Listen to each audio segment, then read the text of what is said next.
दुसरी बाई काही आणू नका. तिच्या वाटणीचे बंदे कामं मी करतो. मले 5,000 रुपये स्वयंपाक करायचे पाहिजे, कारण स्वयंपाक करणं कठीण आहे. तुम्हाला सगळं चवणीचं पाहिजे. एक म्हणता 2-2, 3-3 भाज्या पाहिजे, सकाळ संध्याकाळ वरण पाहिजे.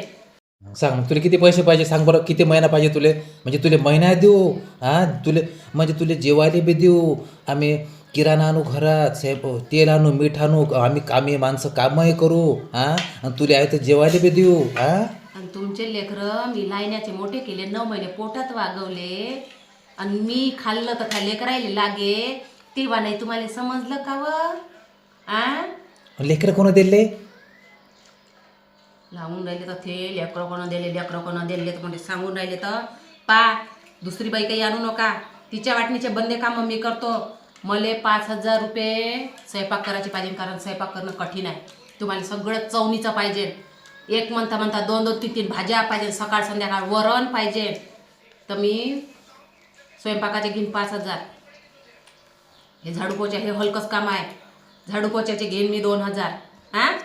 तुमचं लेकरा ढुंगणं धुवायचे, लेकराचे कपडे धुवायचे घेईन मी 3,000.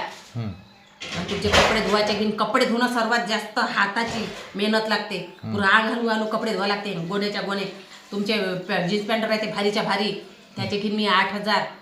आणि झाडू पोछा, पाणी आणि भांडे याचे घेईन मी 3,000 रुपये. द्यान मला एवढे? देता काय मला एवढे पैसे? देतो का व? तुम्हाला लग्न करून आणा, तुम्हाला आयतं पोसा, तुम्हाला ब्युटी पार्लरले पैसे द्या, साड्याले पैसे द्या, आणि चप्पलले पैसे द्या, सँडल घ्या, आणि हप्त्यातून 4-5 मंचुरियन गुपचूप खाले नाही. ते कुठे गेले व? ते कुठं गेले व? आमच्या मायबापानं आम्हाला जन्म दिला, लायण्याचं मोठं केलं, आणि एवढी मोठी पोरगी तुमच्या हातात सोपवली. ते कुठं गेले व? करोडात काय तुम्ही एवढे अरबोल रुपये द्या ना, तरी तुम्हाला पोरगी भेटणार नाही म्हटलं. अशी लग्न करायला तयार होणार. याच्यानंतर तसाच जमाना येईल, आणि तसंच पाहिजे माणसाले.